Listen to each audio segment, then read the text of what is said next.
Welcome back, everybody, to the Stephen Bobby Show. On our segment 3, we are going to be discussing our lovely Donald Trump.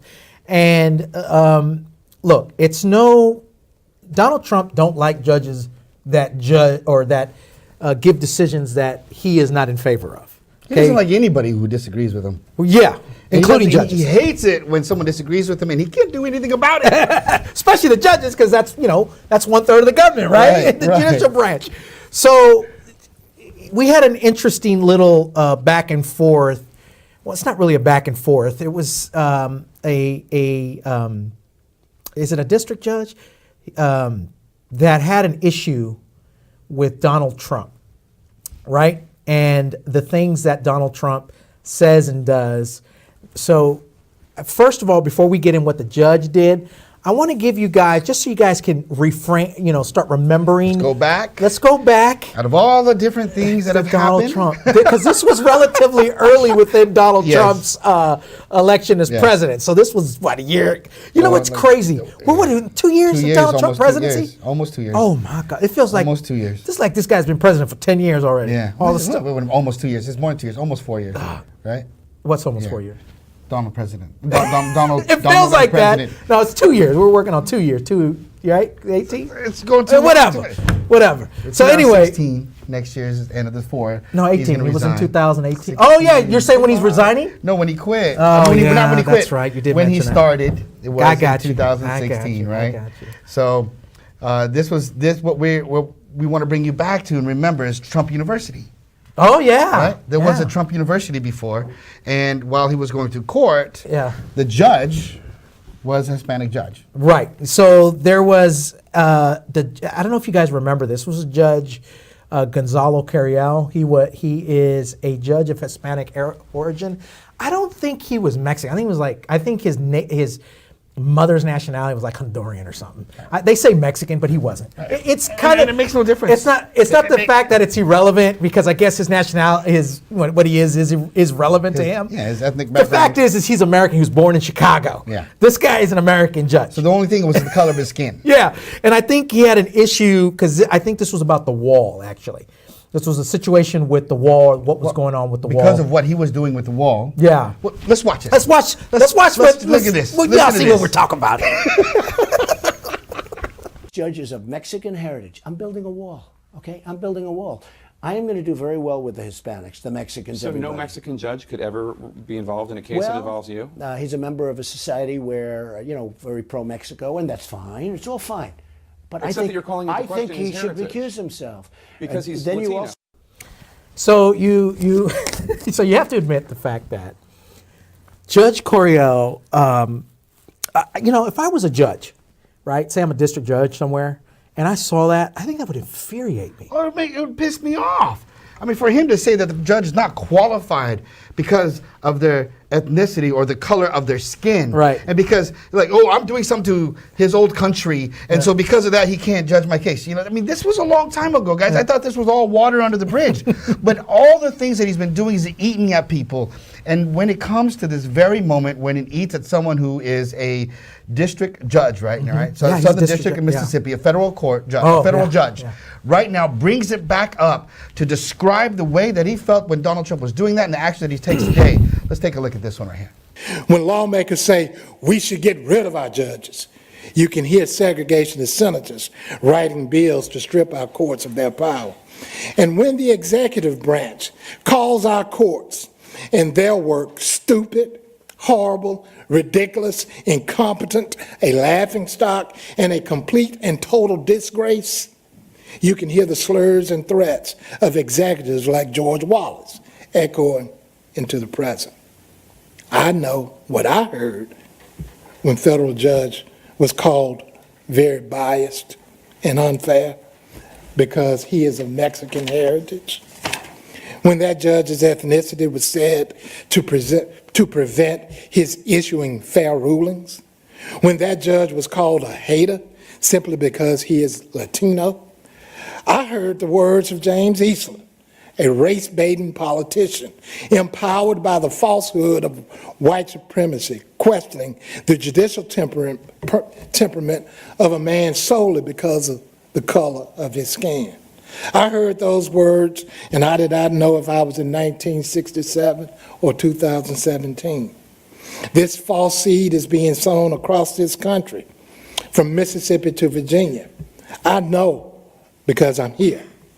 The proof is in my mailbox, in countless letters of hatred. I've been called a piece of garbage, an arrogant, pompous piece of and you fill in the rest. This may not be appropriate for children.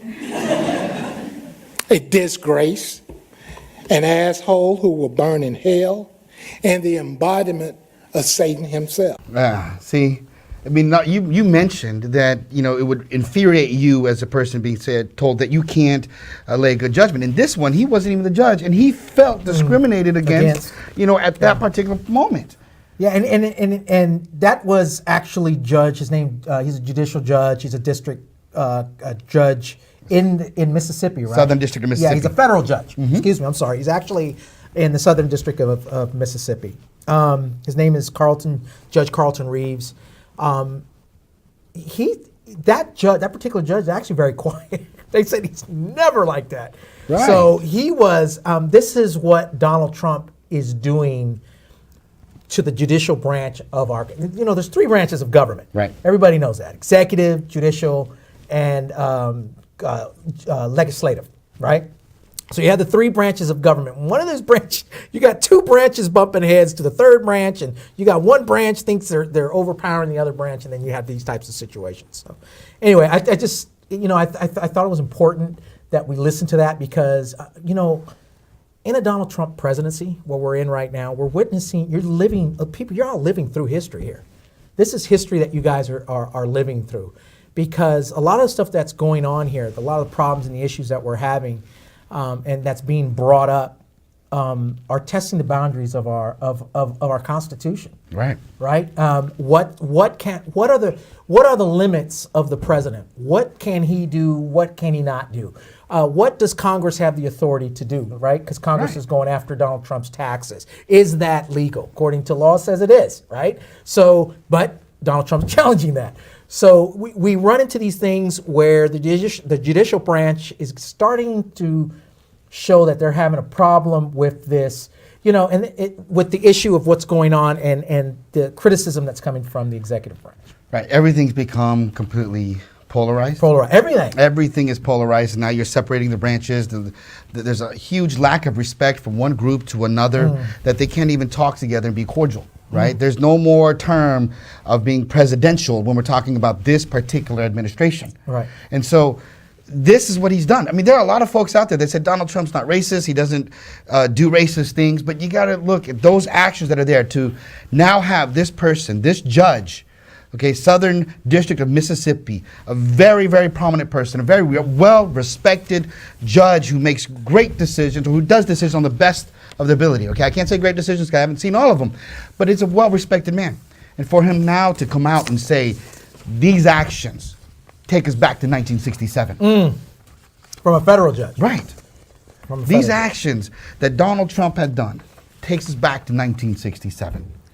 And if we don't, this toxicity that's going on here and this separation is, I mean, people, and what happens is you always see overcorrections. And you see parties where when there's an issue, they start moving farther into their corners. You understand what I'm saying? You saw that in the election of President Obama. When President Obama was elected, you had the Tea Party. And what did that do? It pushed the Republicans more to the right, right? And then you had the Freedom Caucus and all these Patriot, all these weird groups, these fringe groups that came out that were hardcore to the right. And then you're seeing that even on the left also, right? You're seeing fringe parts that are, like the election of more socialist type of policy type candidates, right? And policies that seem to be more popular. And it goes, so it's all over the place. It's on both sides. They start polarizing. You see the judicial branch going where we're having this issue with the judicial branch, and of course we have a problem with the executive branch because we're dealing with Donald Trump right now. But anyway, I thought that was a good thing to see because, I mean, this is kind of scary. Right. It's kind of scary. The fact that these folks who lived life saying, okay, I will listen and make the best judgment, Yeah. now to come out and say something like this. Yeah.